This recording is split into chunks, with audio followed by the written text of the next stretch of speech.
আসসালামু আলাইকুম। টেকটিচ BD YouTube চ্যানেলের পক্ষ থেকে আবারও সবাইকে স্বাগত জানাচ্ছি।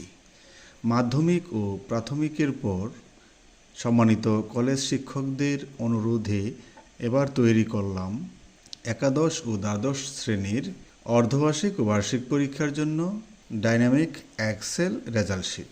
আমার এই রেজাল্ট শিটে যা যা দেখতে পাচ্ছেন, সায়েন্স, আর্টস এবং কমার্স তিনটি বিভাগের জন্য তিনটি ডাটা শিট এবং প্রত্যেক বিভাগের জন্য আছে রিপোর্ট কার্ড। সায়েন্স গ্রুপের জন্য রিপোর্ট কার্ড, হিউম্যানিটিস গ্রুপের জন্য রিপোর্ট কার্ড এবং বিজনেস স্টাডিজ গ্রুপের জন্য রিপোর্ট কার্ড।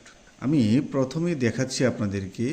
আমার এই শিটটি গ্রহণ করার পর আপনারা প্রথমে আপনাদের প্রতিষ্ঠানের নাম এখানে এন্ট্রি করবেন। নামটা শুধু প্রথম শিটটা যেটা দেখতে পাচ্ছেন, সায়েন্সের যে শিটটা, এই শিটটাতে আপনারা কলেজের নাম চেঞ্জ করলে দেখুন, শুধু এই শিটটাতে কলেজের নাম যদি আমি চেঞ্জ করে দেখাই, তাহলে দেখবেন প্রত্যেকটা শিটে চেঞ্জ হয়ে যাবে। এই যে দেখুন, সবগুলি চেঞ্জ হয়ে গেছে। এখানে তারাকান্দি কলেজ, সবগুলিতে তারাকান্দি কলেজ চলে এসেছে। তো আপনাদের প্রত্যেকটা শিটে এরকম এডিটিং করার ঝামেলা নাই। তারপরে আছে প্রত্যেকটা শিটে আপনারা ডাটা শিটে শুধুমাত্র রোল এবং নাম এন্ট্রি করার পরে প্রত্যেকটা বিষয়ের শুধু নম্বর এন্ট্রি করবেন, অটোমেটিক রেজাল্ট প্রস্তুত হবে। আমি একটা স্টুডেন্টের বিষয়ভিত্তিক নম্বর এন্ট্রি দিয়ে দেখাচ্ছি। বাংলা ফার্স্ট পার্ট, এখানে সিকিউ 70-এর মধ্যে দিলাম আমি 60। তারপরে এমসিকিউ 30-এ দিলাম হচ্ছে 25। দেখেন, নম্বর এন্ট্রি দেওয়ার সাথে সাথে টোটাল, জিপি এবং গ্রেড অটোমেটিক চলে এসেছে। এমনিভাবে ইংলিশ ফার্স্ট পার্টে 100-তে দিলাম আমি 80। শুধু নম্বরটা এন্ট্রি দেওয়ার সাথে সাথে দেখবেন রেজাল্ট প্রস্তুত হয়ে গেছে। আইসিটি সিকিউতে দিলাম 50-এর মধ্যে দিলাম 45। আমি আইসিটিতে 50-এ দিলাম 45, এমসিকিউতে 25-এ দিলাম 20, তারপরে প্র্যাকটিক্যাল 25-এ দিলাম 20। দেখুন অটোমেটিক রেজাল্ট প্রস্তুত হয়ে গেছে। ঠিক এমনিভাবে আমি সবগুলি বিষয়ের একটা স্টুডেন্টের সবগুলি বিষয়ের নম্বর এন্ট্রি দিয়ে দেখাচ্ছি। 50-এ দিলাম 40। দেখুন, এখানে যদি কোনো বিষয়ে ফেল করে তাহলে এফ গ্রেড মার্ক করা থাকে, লাল কালারে মার্ক হয়, যা দেখে সহজেই শনাক্ত করা যায় সে কোন বিষয়ে ফেল করেছে। হায়ার ম্যাথ, এটা হবে চতুর্থ বিষয়। এখানে যদি আপনাদের কোনো প্রতিষ্ঠানে বায়োলজি চতুর্থ বিষয় থাকে, হায়ার ম্যাথ কম্পালসারি থাকে, সেই ক্ষেত্রে আপনারা শুধু বিষয়ের নামটা এখানে পরিবর্তন করে দিবেন। হায়ার ম্যাথ আগেরটাতে নিয়ে আসবেন আর বায়োলজিটা পরেরটাতে নিয়ে যাবেন, তাহলে আর কোনো সমস্যা হবে না। এবার হায়ার ম্যাথে আমি দিয়ে দিলাম 50-এ দিলাম, ধরুন একটা স্টুডেন্টের সকল বিষয়ের নম্বর এন্ট্রি করা হইল। তো দেখুন, সে তার রেজাল্টগুলি অটোমেটিক প্রস্তুত হয়ে গেছে। তার টোটাল জিপিএ হচ্ছে 5, স্ট্যাটাস সে পাস, টোটাল নম্বর হচ্ছে 593, মেরিট পজিশন 1। তো যেহেতু আর কোনো স্টুডেন্টের নম্বর এন্ট্রি করা নাই, তাহলে সেই হিসেবে তার মেরিট পজিশন 1 থাকবে। আর অন্য কোনো স্টুডেন্টের আমি যদি 1-2টা নম্বরও এন্ট্রি করি, ধরুন 70-এর মধ্যে দিলাম এটাতে 65, 30-এর মধ্যে দিলাম 28, তাহলে তার এখানে বাংলাতে গ্রেড পয়েন্ট আসলো 5। আর বাকি সবগুলি বিষয় 1টা 2টা 3টা 4টা 5টা বিষয়ে সে পরীক্ষা দেয় নাই, এই কারণে তার স্ট্যাটাস হচ্ছে F5। এটা দেখে আপনারা বুঝতে পারবেন কয়টা বিষয়ে ফেল করেছে। আর তার মেরিট পজিশন হয়েছে 2, অটোমেটিক মেরিট পজিশন হয়ে যাবে। তো এমনিভাবে আপনারা এই যে হিউম্যানিটিস গ্রুপে, তারপরে বিজনেস স্টাডিজ গ্রুপে, প্রত্যেকটা গ্রুপে একইভাবে আপনারা শুধু নম্বর এন্ট্রি করবেন, তাহলেই স্টুডেন্টের রেজাল্ট অটোমেটিক প্রস্তুত হবে। আরেকটা বিষয় বলে রাখি, হিউম্যানিটিস এবং বিজনেস স্টাডিজ গ্রুপের জন্য চতুর্থ বিষয় হচ্ছে এগ্রিকালচার অথবা ইসলামিক স্টাডিজ বিজনেস স্টাডিজে আছে এগ্রিকালচার অথবা স্ট্যাটিস্টিক্স। এখানে এগ্রিকালচার বিষয়টা হচ্ছে প্র্যাকটিক্যাল সহ, আর অন্য বিষয়গুলি প্র্যাকটিক্যাল ছাড়া। তো প্র্যাকটিক্যাল সহ যেই বিষয়গুলি, প্র্যাকটিক্যাল সহ বিষয় এবং প্র্যাকটিক্যাল ছাড়া বিষয়ের মধ্যে কিন্তু নম্বর বন্টন একরকম নয়।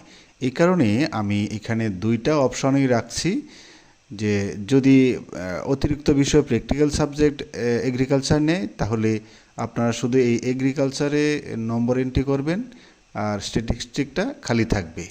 আর যদি স্ট্যাটিস্টিক্স সে অতিরিক্ত সাবজেক্ট নেয়, তাহলে এগ্রিকালচার অপশনটা খালি, ঘরটা খালি থাকবে, স্ট্যাটিস্টিক্সে আপনারা নম্বর এন্ট্রি করবেন। অর্থাৎ এই দুইটা সাবজেক্টের যে কোনো একটা আপনারা এন্ট্রি করবেন, একটাতে এন্ট্রি করবেন আর একটা খালি থাকবে। আর প্রত্যেকটা শিটে আপনারা দেখতে পাচ্ছেন, প্রত্যেকটা শিটে উপরে হেডিংটা ফ্রিজ করা আছে, মানে স্ক্রল করে আপনি যদি নিচে যান তাহলেও উপরের হেডিংটা ঠিক থাকবে। আপনি যত নিচে যাবেন উপরেরটা দেখে দেখে আপনি নম্বর এন্ট্রি করতে পারবেন, এটা একটা সুবিধা। আর নম্বর এন্ট্রি দেওয়ার পরে এখানে তো মেরিট পজিশন পর্যন্ত অটোমেটিক রেজাল্ট প্রস্তুত হবে। তারপরে আপনারা দেখতে পাচ্ছেন রিপোর্ট কার্ড। এই রিপোর্ট কার্ড সে কোন বিষয়ে কত নম্বর পেল এবং প্রত্যেকটা বিষয়ের প্রাপ্ত নম্বর এবং টোটাল নম্বর, হাইয়েস্ট নম্বর, এই বিষয়ে হাইয়েস্ট নম্বর কত প্রত্যেকটাই দেওয়া আছে। জিপি গ্রেড অটোমেটিক চলে আসবে এইখানে। তারপরে শেষে দেখতে পাচ্ছেন টোটাল অবটেন নম্বর, তার মোট প্রাপ্ত নম্বর কত, আর মোট প্রাপ্ত নম্বরের মধ্যে হাইয়েস্ট নম্বর কত, কত বিষয়ে কয় বিষয়ে ফেল করলো, জিপিএ কত, গ্রেড পয়েন্ট কত, মেরিট পজিশন কত, টোটাল ওয়ার্কিং ডে, কতদিন উপস্থিত, প্রেজেন্ট এবং অ্যাবসেন্ট, এগুলি আপনারা ডাটা শিটে যা এন্ট্রি করবেন এখানে কোনো কাজ করতে হবে না, স্টুডেন্টদেরকে দিয়ে দিবেন। আপনারা দেখতে পাচ্ছেন নিচে আবার চার্টের মাধ্যমেও দেখানো হচ্ছে যে বাংলাতে ধরুন এই স্টুডেন্ট পাইল কত আর বাংলাতে হাইয়েস্ট নম্বর কত, প্রত্যেকটা বিষয়ের প্রাপ্ত নম্বর এবং হাইয়েস্ট নম্বরের মধ্যে এখানে একটা কম্পেয়ার করা হয়েছে, এটা চার্টটা দেখেও বোঝা যাবে। আর এখানে আপনার প্রত্যেকটা স্টুডেন্টের শুধুমাত্র এই যে দেখতে পাচ্ছেন রোল, এই রোলের ঘরে ক্লিক করলে ড্রপ ডাউন একটা এরো দেখতে পাচ্ছেন, ড্রপ ডাউনে ক্লিক করলে এখানে যতগুলি আপনার ডাটা শিটে যতগুলি রোল থাকবে ততগুলি এখানে শো করবে। শুধু সিলেক্ট করলে তার টোটাল ডাটা অটোমেটিক চেঞ্জ হবে। আপনারা দেখুন এইখানে যদি সায়েন্সের ঘরে আমি আরেকটা রোল নম্বর বসাই দিই, রোল 3 বসাইলাম, রোল 3 বসাইলে আপনারা দেখেন এইখানে রিপোর্ট কার্ডে এইখানেও ড্রপ ডাউনে ক্লিক করলে আপনারা এই যে 3 দেখতে পাচ্ছেন, 3 রোল 3, শুধু রোল নাম্বার সিলেক্ট করবেন। এখানে ড্রপ ডাউন থেকে সিলেক্ট করলে হবে, আবার কিবোর্ড থেকে লিখে এন্টার প্রেস করলেও অটোমেটিক চেঞ্জ হবে। এই হচ্ছে রিপোর্ট কার্ডের বৈশিষ্ট্য। আর ডান পাশে আপনারা দেখতে পাচ্ছেন দৃষ্টিনন্দন 4টি বাটন দেওয়া আছে। এই বাটনগুলিতে আপনারা ক্লিক করলে, এই যে বাটনগুলিতে কার্সর নেওয়ার পরে দেখতে পাচ্ছেন হাতের মতো আসছে, তার মানে এখানে লিঙ্ক করা আছে। এখানে ক্লিক করলেই এই যে প্রথমটা আছে সিঙ্গেল প্রিন্ট, মানে এই যে ডাটা শিটটা এই রোল 1-এর যে তথ্যগুলি এটা সিঙ্গেল প্রিন্টে ক্লিক করলে শুধু এটা প্রিন্ট হবে। এই যে আপনারা দেখতে পাচ্ছেন আমার এখানে প্রিন্টার সংযুক্ত নাই বিধায় এরকমটা আসছে, আপনার প্রিন্টার সংযোগ থাকলে অটোমেটিকলি প্রিন্ট হবে। আর 2 নম্বরটা যেটা অল প্রিন্ট, এখানে ক্লিক করলে আপনার টোটাল শিটে যতগুলো স্টুডেন্ট থাকবে সকল স্টুডেন্টের রিপোর্ট কার্ড একসাথে প্রিন্ট হবে অটোমেটিকলি, একটার পর একটা প্রিন্ট হতে থাকবে। তারপরে একটা বাটন দেখতে পাচ্ছেন সিঙ্গেল পিডিএফ, আপনি যদি প্রিন্ট না করে পিডিএফ আকারে সেভ করে রাখতে চান শুধু এখানে ক্লিক করবেন। এখানে ক্লিক করে দেখতে পাচ্ছেন এই যে একজনেরটা পিডিএফ হয়ে গেছে, আর পরেরটা অল পিডিএফে ক্লিক করলে সকল স্টুডেন্টের একসাথে প্রিন্ট হবে। তো এই যে হইল, এই যে সিঙ্গেল পিডিএফ হইল, এটা জমা হবে আপনার ফোল্ডারটা, আপনারা দেখতে পাচ্ছেন রিপোর্ট কার্ড প্রিন্ট হয়ে গেছে। এই প্রিন্ট কপিটা নিচে আপনারা দেখতে পাচ্ছেন যে class teacher signature, guardian signature এবং হেডমাস্টার সিগনেচার, এখানে সিগনেচার O2 সেভ করে রাখতে পারেন। এই যে ডাটা শিটগুলি, এগুলি যদি আপনারা প্রিন্ট করতে চান তাহলে কিভাবে প্রিন্ট করবেন?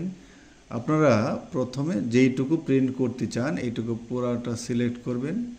এরকম আপনার যতগুলি স্টুডেন্ট থাকবে সেইটুকু সিলেক্ট করে আপনি ফাইলে ক্লিক করে প্রিন্টে ক্লিক করবেন। প্রিন্টে ক্লিক করার পরে আপনারা এখানে একটু প্রিন্ট সেটিংয়ে দেখবেন, প্রথমে আছে সেটিংসে প্রিন্ট অ্যাক্টিভ শিট, এখানে ক্লিক করে আপনি প্রিন্ট সিলেকশানে ক্লিক করবেন। তারপরে ল্যান্ডস্কেপ, এটা ল্যান্ডস্কেপেই থাকবে। লিগ্যাল সাইজে করলে ভালো হয়, লেখাগুলি একটু বড় আসবে। আবার একদম নিচের যেই অপশানটা আছে এটাতে গিয়ে আপনি fit all columns on one page এটা সিলেক্ট করে দিবেন, তাহলে সবগুলি ডাটা শিটটা পুরাটাই আপনার এক পেজে চলে আসবে। তারপরে প্রিন্টে ক্লিক করলে প্রিন্ট হয়ে যাবে। এই যে দেখুন আমার রিপোর্ট কার্ডগুলিতে যে বাটন যুক্ত করা আছে, এই বাটনগুলি আপনার কম্পিউটারে কাজ নাও করতে পারে, কারণ এখানে ম্যাক্রো এনাবল করা আছে। আপনার কম্পিউটারে কাজ করবে তখনই কাজ করবে যখন আপনি কোনো ফাইল ছাড়া এক্সেল শিটটা ওপেন করবেন। ব্ল্যাঙ্ক শিট ওপেন করার পরে আপনি যাবেন ফাইলে ক্লিক করবেন, একদম নিচে দেখুন অপশানস, এই অপশানসে ক্লিক করার পরে আপনি দেখুন বাম পাশে একদম নিচে আছে ট্রাস্ট সেন্টার, ক্লিক করে ডান পাশে ট্রাস্ট সেন্টার সেটিং এটাতে ক্লিক করবেন। তারপরে বাম পাশে একদম উপরে দেখুন ট্রাস্ট লোকেশানস, এটাতে ক্লিক করবেন। ডান পাশে এবার দেখুন অ্যাড নিউ লোকেশান, এটাতে ক্লিক করে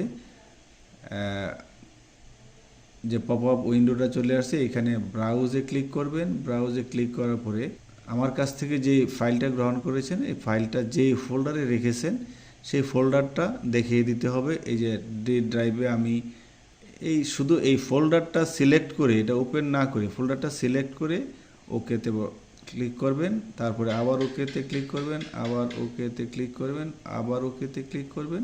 হয়ে গেছে কাজ। এখন আপনার কম্পিউটারে ঠিকঠাক মতো এই বাটনগুলি কাজ করবে।